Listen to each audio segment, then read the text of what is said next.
আজরাইল কারো ঘরে ঢুকলে অনুমতি লাগে না রে মা।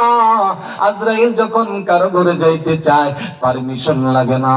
ও মা ফাতেমা আমার কাছে আসতে চায় অনুমতি নিয়া, এটা আমি নবীর সম্মান।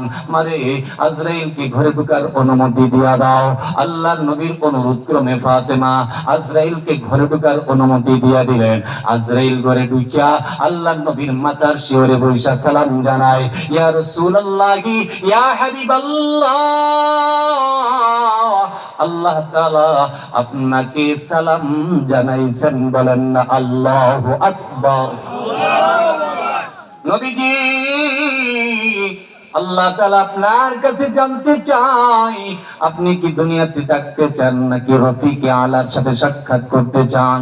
নবীজি আপনি যদি থাকবার চান তো আল্লাহ তাআলা আপনার হায়াত বাড়ায়া দিবে, আর যদি যাইতে চান তো আপনার জন্য আমি এসেছি, আপনি কোনটা করবেন জানান। আল্লাহ নবী ডাক দিয়া বলে, আজরাইল হাত্তা ইয়াতিয়ানি জিবরাইল, জিবরাইল আসার আগ পর্যন্ত অপেক্ষা করো। জিবরাইল আসুক, তার সাথে একটু পরামর্শ করি। এরই মধ্যে জিবরাইল আলাইহিস সালাম আগমন করলেন, সালাম জানাইলেন। নবীজি আল্লাহ তাআলা আপনাকে সালাম জানাইছেন, আর আপনাকে জানতে চেয়েছেন আপনি থাকবেন না যাইবেন। আল্লাহর নবী ডাক দিয়ে বলে, যাই জিবরাইল আমি তোমার কাছে জানতে চাই, আমার কি দুনিয়া থেকে যাওয়ার সময় হয়ে গেছে নাকি? যদি যাওয়ার সময় হয়ে যায় তাহলে বলো, আমি চলে যাব, কোনো আফসোস নাই। হযরত জিবরাইল আলাইহিস সালাতু ওয়াস সালাম সরাসরি কোনো উত্তর না দিয়া সূরা জুমারের একটা আয়াত তিলাওয়াত করে বিশ্ব নবীকে শোনায়া দিলেন, ইন্নাকা মাইয়িতু ওয়া ইন্নাহুম মাইয়িতুন।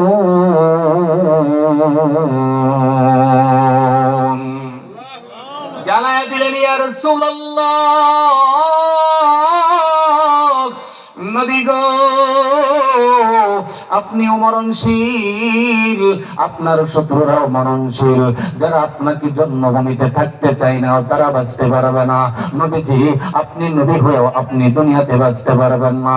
অর্থাৎ ইনডাইরেক্ট বুঝায় দিলেন, নবী গো আপনাকে যাওয়ার সময় সুসময় হয়ে গেছে। আজরাইল আপনার সামনে বসা। আল্লাহ নবী অমনি কান্না আরম্ভ করে দিলেন।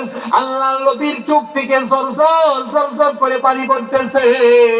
জিবরাইল ডাক দিয়া বলে, ইয়া রাসূলুল্লাহ ইয়া হাবিবাল্লাহ আপনি কি ফাতিমার জন্য কাঁদেন নাকি? নবী গো আপনাকে ফাতিমার জন্য কাঁদতে হবে না, আপনার মেয়ে ফাতিমাকে নিসাহালিল জান্নাহ আল্লাহ তাআলা জান্নাতি মহিলাদের সরদারিনী বানিয়ে দিয়েছে। আল্লাহ নবী বলেন, ও ভাই জিবরাইল আমি আমার কন্যা ফাতেমার জন্য কান্দি না। তাহলে নবী কার জন্য কাঁদেন? আপনি হাসান হোসেনের জন্য কাঁদতেছেন নাকি? আপনার হাসান হোসেনের জন্য কাঁদতে হবে না। নবীজি আমি জানি আপনি হাসান হোসেনকে অনেক বেশি ভালোবাসেন। নবীজি গো আপনাকে হাসান হোসেনের জন্য কাঁদতে হবে না।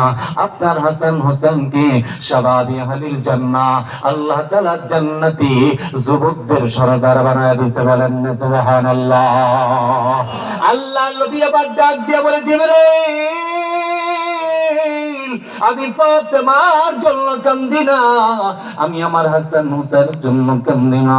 তাহলে নবী গো আপনি কার জন্য কান্দেন?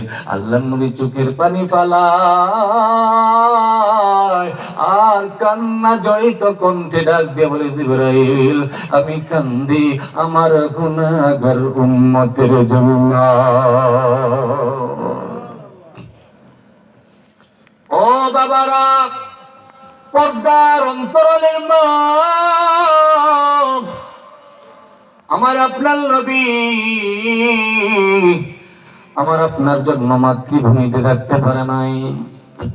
একটু শান্তির আশায় গিয়েছিলেন নানার দেশে তাইফে, সেখানেও থাকতে পারে নাই।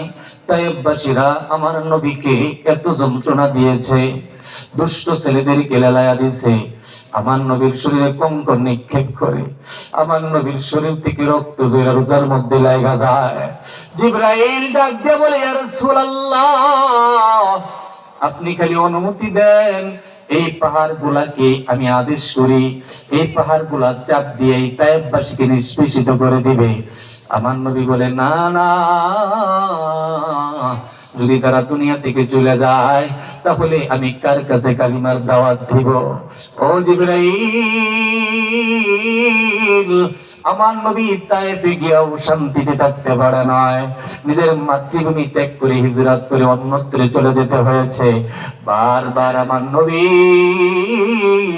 মাতৃভূমির দিকে তাকাইছে, আমার নবী অনেক কেঁদেছে, চোখের পানি জড়াইছে।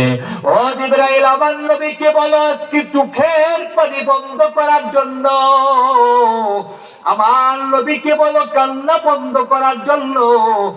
আর আমার নবীকে কাঁদতে হবে না, উম্মতের চিন্তা করতে হবে না।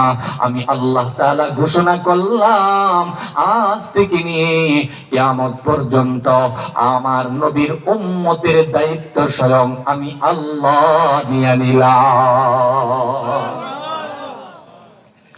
আল্লাহ নবী চোখের পানি বন্ধ করে দিলেন।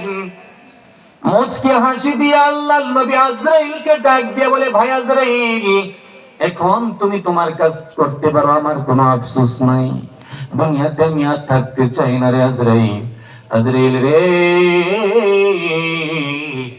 চোখের পানি এজন্য জড়াইছি কারণ যতদিন পর্যন্ত আমি নবী পৃথিবীতে ছিলাম, আল্লাহ তাআলা আমার সম্মানে আমার গুনাহগার উম্মত গুলাকে আসমানি জমিনে গজব দিয়া শেষ করে